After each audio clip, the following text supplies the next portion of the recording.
এরে দুনিয়ার মুসলমানেরা, ড্যামরার যুবকেরা, দিলের কানটা লাগায় শোনো, আজকের ময়দানে যারা হাজির, নিজের হিসাবটা নিজে মিলায় দেখো। তোমার আমার চোখ দিয়ে জীবনে কত গুনাহ করেছি, পা দিয়ে জীবনে কত গুনাহ করেছি, হাত দিয়ে জীবনে কত গুনাহ করেছি। আমার মালিক যদি মাফ না করেন, ক্ষমা পাওয়ার কোনো উপায় নাই। গুনাহগারের সামনে যখন আজরাইল দাঁড়ায় যাবে, আজরাইলের চেহারা বড় ভয়ঙ্কর। গুনাহগার তাকিয়ে তাকিয়ে দেখবে আজরাইলের পা দুইটা জমিনে দেখা যায়, মাথাটা সাত আসমানের উপরে দেখা যায়, এক হাত পৃথিবীর পূর্ব প্রান্তে আর এক হাত পৃথিবীর পশ্চিম প্রান্তে। আজরাইলের পা দুইটা, আজরাইলের চক্ষু দুইটা উহুদ পাহাড়ের চেয়ে বড় দেখা যায়। প্রত্যেকটা পশমের গোড়ার থেকে মনে হয় যেন আগুনের ফুলকি বের হয়। গুনাহগার আজরাইল আলাইহিস সালাতু ওয়াস সালামের ভয়ঙ্কর রূপ দেখিয়া চোরের 360টা মুকামের মধ্যে রুহটা শুধু দৌড়ায় আর করুণ নজর দিয়ে তাকায় আছে। আজরাইল আলাইহিস সালাতু ওয়াস সালাম রুহটার মধ্যে এত জোরে থাপা মারবে, কলিজার রগগুলো টাস টাস টাস টাস করে ছিঁড়ে যাবে। ওরে দুনিয়ার মুসলমানেরা, দুনিয়ার রং তামাশায় পড়ে বুঝি মালিককে ভুলে গেছো। এইবার একটু নিজের মনটা মিলাও। আমার দামি বাড়ি নাই, দামি গাড়ি নাই, দামি বিছানা নাই, ওই দামি বিছানার থেকে টেনে টেনে নামাইয়া নিচে চাটাই বিছাইয়া শোয়া দিবে। আরে তোমাকে আমাকে একদম পুরাতন চাদর দিয়ে ঢেকে রাখবে। সন্তান এসে চিৎকার করে আব্বা আব্বা বলে ডাকবে, ডাকের সাড়া দিতে পারবো না। পর্দার আড়ালের মা,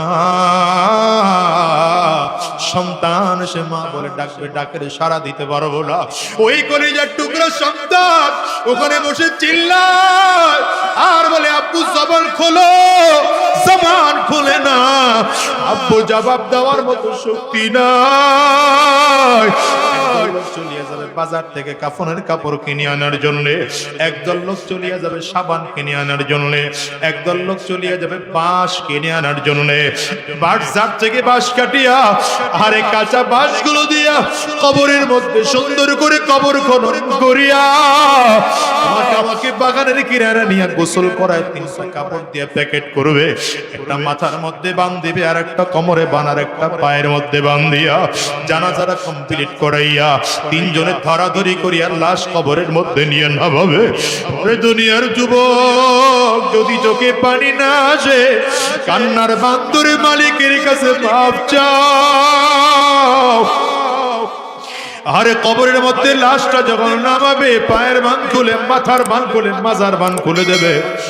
দুনিয়ার যুবকেরা একটা একটা করে পাশ বিছায় চাটাই দিতে আরম্ভ করবে। মাটির চাকাগুলো তোমার আমার কবরটা অন্ধকার হইয়া যায়। আল্লাহ আল্লাহ, সবাই ঘরে গিয়া বাতি জ্বালাবে। তোমার আমার কবরে কেউ বাতি দিবে না।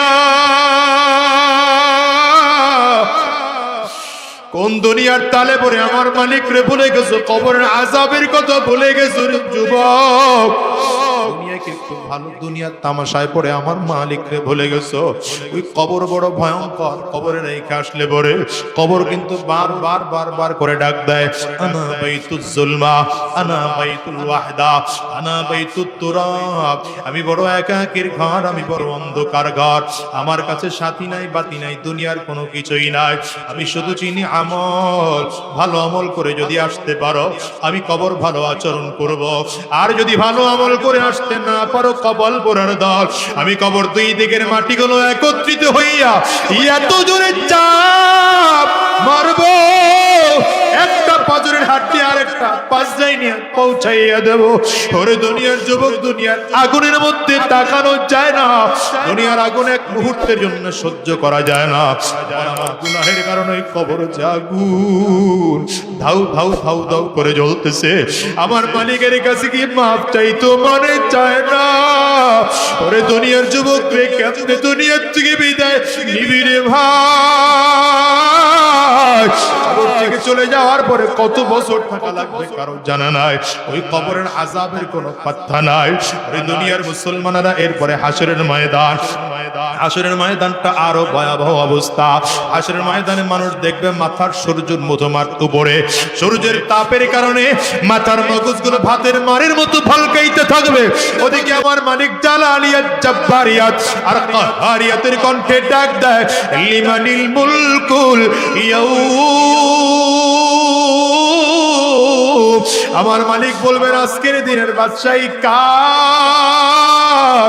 মানুষ সেদিন কথা বলতে পারবে না, মানুষগুলো এমন পাগল হয়ে যাবে, ডানেও তাকিয়ে দেখবে জাহান্নামের আগুন, বামেও তাকিয়ে দেখবে জাহান্নামের আগুন, সামনেও তাকিয়ে দেখবে জাহান্নামের আগুন, পেছনেও তাকিয়ে দেখবে জাহান্নামের আগুন। গুরিম গুরিম আওয়াজ, মানুষগুলো পাগল পারা হইয়া দৌড়ায়। আর কাছে যাবে সবাই তো ইয়া নাফসি ইয়া নাফসি বলে চিল্লায়, সব নবীরা ইয়া নাফসি ইয়া নাফসি বলে চিল্লায়। হঠাৎ করে দেখবে কোথা থেকে যেন একটা আওয়াজ আসতেছে, রব্বি হাবলি উম্মতি,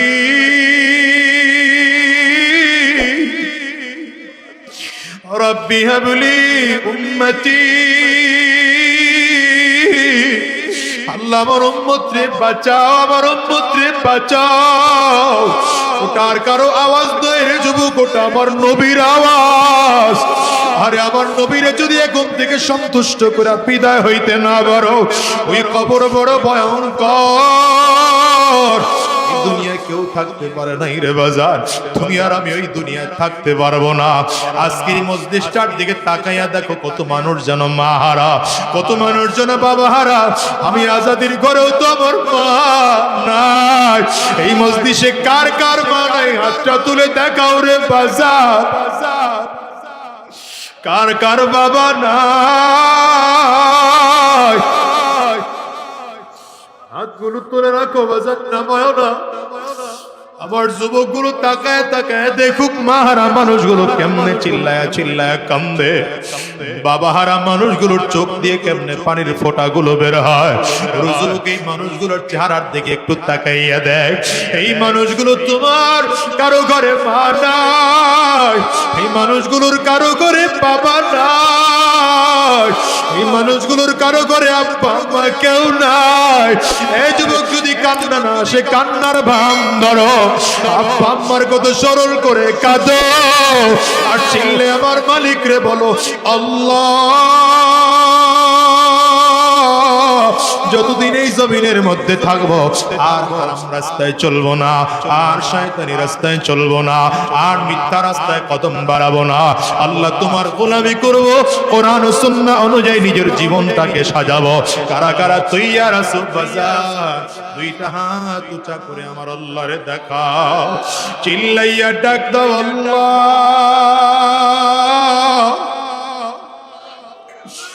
জোরে আওয়াজ করে ডাক দাও না আল্লাহ। যদি চোখে পানি না আসে, কান্নার বান্দরে ডাক দাও। ডানে আর বামে তাকাইয়া দেখো কার চোখে পানি। ওই মানুষটার দিকে তাকাইয়া নিজের নিজে ধিক্কার মারো, আর চোখের পানিগুলো ফেলে আমার মালিক রে চিল্লাইয়া ডাক দাও, আওয়াজ দিয়া জোরে ডাক দাও না আল্লাহ। আরো জোরে ডাক দাও না আল্লাহ, জোরে জোরে জোরে আরো জোরে ডাকো আল্লাহ।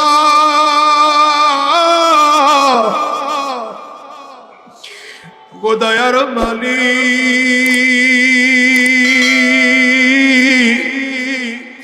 তুমি তোমার গোলামদের দিকে তাকাও। গোলামেরা তোমার কাছে ক্ষমা চায়, মাফ চায়। আল্লাহ তুমি মাফ করে দাও, মাফ করে দাও। আল্লাহ আর হারাম রাস্তায় চলবো না, আর শয়তানি রাস্তায় চলবো না, আর হারাম রাস্তায় কদম বাড়াবো না। কোরআন ও সুন্নাহ অনুযায়ী নিজের জীবন চালাবো। আল্লাহ তুমি কবুল করে নাও, কবুল করে নাও। চিৎকার করে বলো আমিন। আওয়াজ দিয়া জবান খুলে বলো আল্লাহুম্মা আমিন।